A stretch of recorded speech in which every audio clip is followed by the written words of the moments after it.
Assalamualaikum, kawan-kawan, anak Medan. Waalaikumsalam. Aku suka sekali bisa jumpa kita di sini di layar Zoom ini.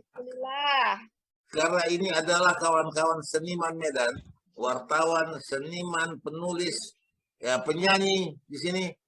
Jadi ada Tatan Daniel, seorang penulis. Sejak kapan kau mulai menulis ini? Terima kasih Bang, sehat-sehat ya semua kawan-kawan.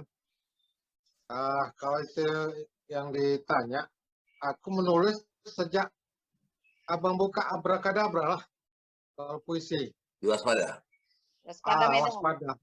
Iya, pertama kali dimuat itu di Abrakadabra. Waktu itu aku masih SMP kelas 1. Kelas 1 atau kelas 2. Waduh, senang kali kurasa. Itulah, di bawah itu ada poles dulu namanya. Oh iya, betul. Apa maksudnya poles itu? Dari situlah tahun berapa itu? Tahun 73 kali. 73. Aku masuk Waspada 73. Itulah mulai di Waspada. Ya, Waspada ya. Rizal, selain pemain teater, penulis, dia adalah wartawan di Pos Kota. Ya, gimana Jal? Ya, aku kan awalnya ini orang teater. Dari kelas 2 SMP, celana pendek, kelas 2, sudah berteater di Taman Budaya Medan. Terus mulai SMP, naik sedikit SMA, karena kawan-kawan itu semua penulis, awak pun buat cerita anak-anak lah, dianalisa. Koran ya? Koran analisa. Habis itu ya nonton-nonton orang penyair-penyair lah, senior-senior. Habis itu sekarang ya lagi bikin novel, Kabut Tanah Tembakau. Wajib beli loh. Wajib.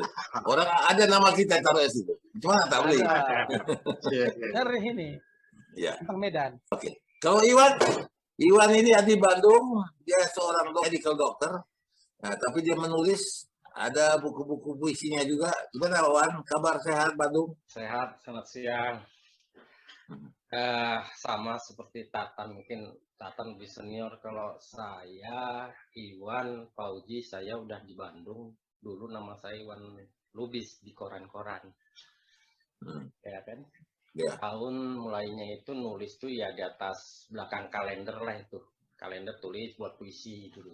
Kirim bulan April ingat tuh tahun 77. Jadi SMP lah. Nulis dimuat, wah rasanya hebat lah, kayak mau ditunjukin di sekampung. Nah, dari itulah menulis, minjam mesin tik, mulai nulis di analisa, koran analisa kan. Terus ya masuk ke Abrakadabra. Jelas juga itu sama Bang Izari, masih ada dokumennya macam itu. Oh bagus.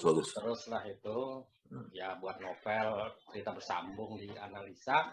Tahun 81 kebetulan bulan Agustus hijrah ke Bandung gara-gara diterima di Unpad.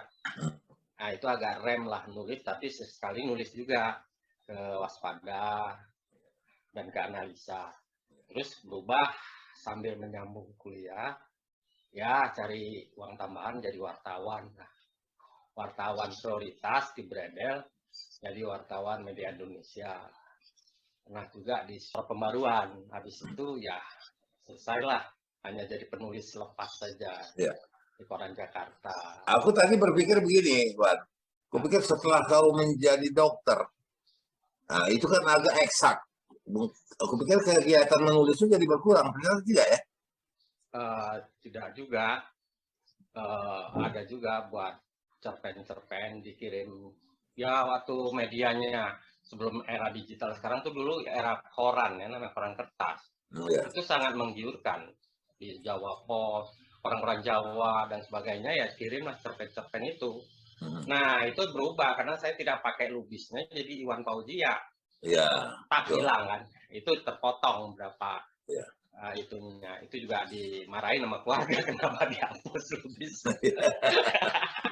Karena ya lah pertimbangan sangat rasis dulu di sini. Aku juga seharusnya kalau lihat tutur dari ibu, aku harus pakai lubis. Ya betul. Tapi karena kita patriarkal, ya tidak pakai lubis. Tapi orang tahu lah awalnya lubis, ya.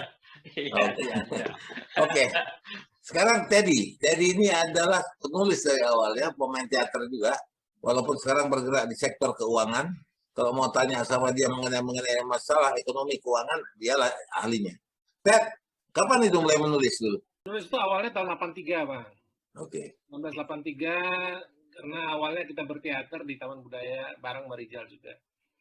Terus berteater di Mago, kemudian juga di Tena. Di Tena itu banyak teman-teman yang kerjanya di media, di analisa dan berbagai media lain. Begitu juga di Taman Budaya kumpulnya para seniman. Rata-rata mereka kok penulis, jurnalis gitu.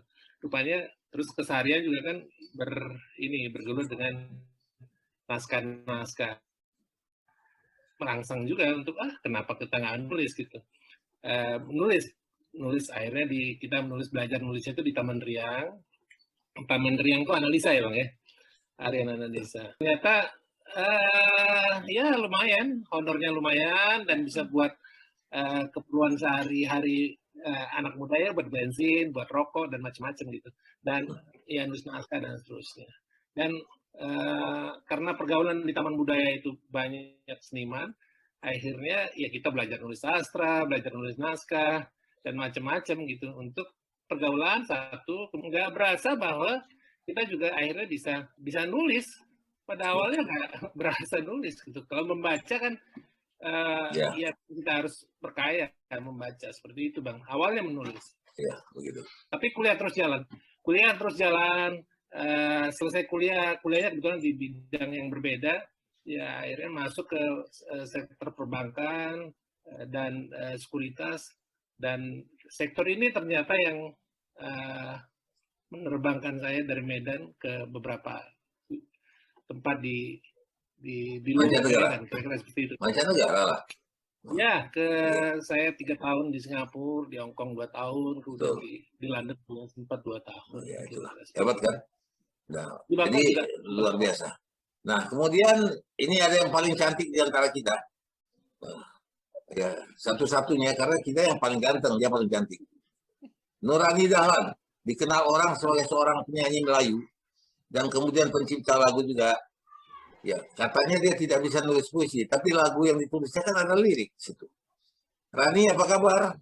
Alhamdulillah Bang, baik. Alhamdulillah. Apa ini, album baru apa? Atau ciptaan yang terbaru? Ciptaan Rani sekarang baru aja tayang beberapa hari yang lalu, judulnya Sona Jakarta, dalam rangka ulang tahun Jakarta yang ke-494 ya, kemarin tanggal 22 Juni. Pas hari itu ditayangin oleh label GNP, Manada Pertiwi. Oke. Tapi langgamnya Melayu, Pak? Oh bukan Bang, yang itu kebetulan menyesuaikan Bang, karena tentang Jakarta kan di sini kita berbagai suku bangsa ya. Kalau Rani buat irama Melayu takutnya terbatas saja yang mau denger gitu. Makanya dibuat ya umum lah, mungkin iramanya agak pop gitu Bang. Iya. Tapi ya Tatan mengetahui, Tatan ini kan penggiat ronggeng. Nah, Rani ini kan suaranya tuh cengkoknya cengkok Melayu. Jadi aku jadi kepingin dengar juga yang namanya sifatnya nasional. Apakah kemelayuannya itu hilang apa tidak? Betul, pura itu. Maksudnya Bang? Kalau aku dengar Rani ini, aku teringat lagu Melayu. Masih apa koci-koci dulu lah. Rindu apa itu. Begitu nanti yang jadi ondel-ondel, agak susah mengenal suaranya. Iya, kalau lagu Melayu kan yang umum tuh misalnya kayak Seroja gitu ya. Iya. Lagu Jangga itu yang umum. Tapi kalau yang biasa kami nyanyikan di Ronggeng Deli yang ada di taman ini, di Anjungan Sumatera Utara itu, ya lagu-lagu klasik Bang, misalnya Sri Mersing. Ya. Sri Mersing. Iya. Sri Mersing ya. Sri Mersing ya. Jadi nggak ada musiknya nih. Satu bait aja, kapela.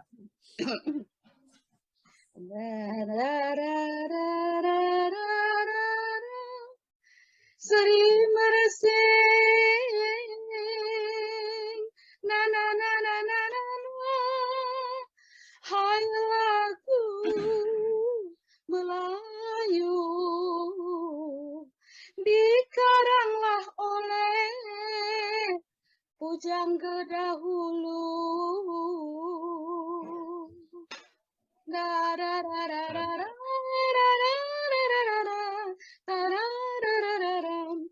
na na na na na tadi ra ra ra ra ra ra sari merse na na na na na na na hai lagu Melayu dikaranglah oleh pujangga dahulu.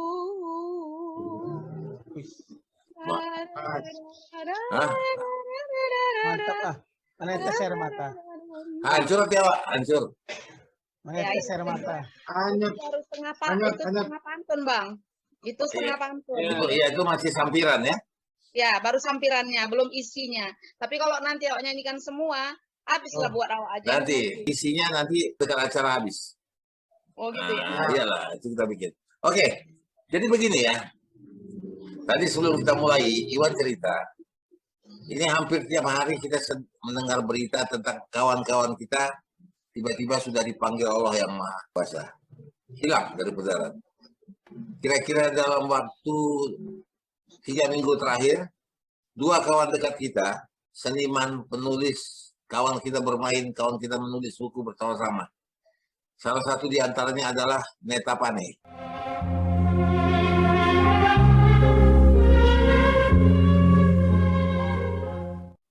Yang orang lebih kenal dia sebagai aktivis dan ketua Presidium Indonesian Police Watch. Ya, dia wafat karena COVID. Seharusnya tidak boleh dia wafat. Ya, karena COVID itu katanya kalau dokter Iwan bilang COVID ini kan sebenarnya tidak berbahaya.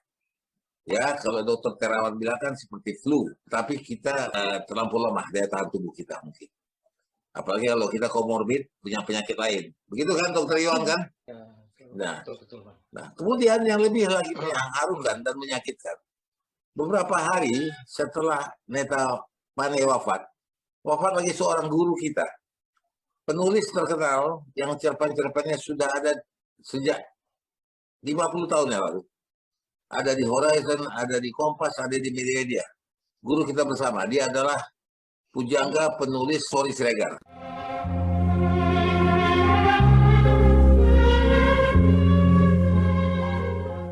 Waktu aku kerja dulu, itu kan buku banyak. Waktu membacanya yang kurang. Selama pandemi ini, itulah sisi positifnya. Bisa membaca ulang atau membaca kembali yang belum sempat dibaca. Di samping menulis. Terharu aku. Sangat. Bang Sori ini mengayomi kita. Kita sering duduk sama dia, bersama-sama bercakap-cakap. Kita makan di Natrabu selalu. Dan dia selalu tenang, ya, diam. Bahkan aku berpikir bagaimana seorang yang pendiam bisa menulis. Rupanya dia menulis dalam diam. Kalau kita kan tidak, mulut kita recok, tangan kita pun recok. Kalau Bang Sori Siregar nih, nggak tahu banyak kenangan kita. Jadi aku berpikir mengundang kawan-kawan seniman, di mana kita bergaul bersama-sama, dekat, berdiskusi, saling mengajari, saling menegur, saling menasihati. Jadi aku berpikir kita mengenanglah. Mari kita kenang kawan-kawan kita sudah pergi. Selain Neta Pane, selain Sori Siregar, aku juga masih ada dengan Surya Dharma ya, Jang? Ya betul. Pak Tua. Nah, coba Surya Dharma ini kau ceritakan dulu. Aku kurang begitu familiar dengan dia punya karya. Surya Dharma ini tadinya senior aku di Teater Nasional. Terus sebelum tahun 85, dia berangkat ke Jakarta. Langsung ke dunia kekerasan, yaitu Pasar Senen. Dia ngamen di situ. Dan akhirnya dia bergabung dengan Ratna Sarumpait, Satu Merah Panggung. Dan akhirnya dia bergabung dengan seniman-seniman. Akhirnya dan musik juga, teater juga. Dan dia hidup terakhirnya di tim. Terakhir pementasan dia itu adalah Pisang Terakhir. Karya kau dia? Saudara aku. Ya, jadi pementasan terakhir dia dengan judul Pisang Terakhir. Betul-betul terakhir. Aku tak sangka begitu. Begitulah sekilas tentang Surya Dharma atau disebut dengan Pak Tua. Begitu Bang Das. Ya. Kalau Iwan, Bang, siapa? Tadi ada lihat dengar cerita kawan ada yang meninggal lagi. Anak Medan, yang seniman, yang kita kenal. Memang berturut-turut ya. kejadian ini di Indonesia terhadap seniman ini ya. Di bulan, kalau saya baca itu ya di bulan April saja ya, secara global, secara nasional, Presiden penyair Jogja tuh Umulandu, seminggu kemudian masuk lagi kawannya Tatan itu, si seniman Jakarta yang di tim Radar Pancadana. Oh iya, iya, iya. Ya, seminggu kemudian itu masuk, itu kan di bulan Mei. Ini masuk ke Juni itu Neta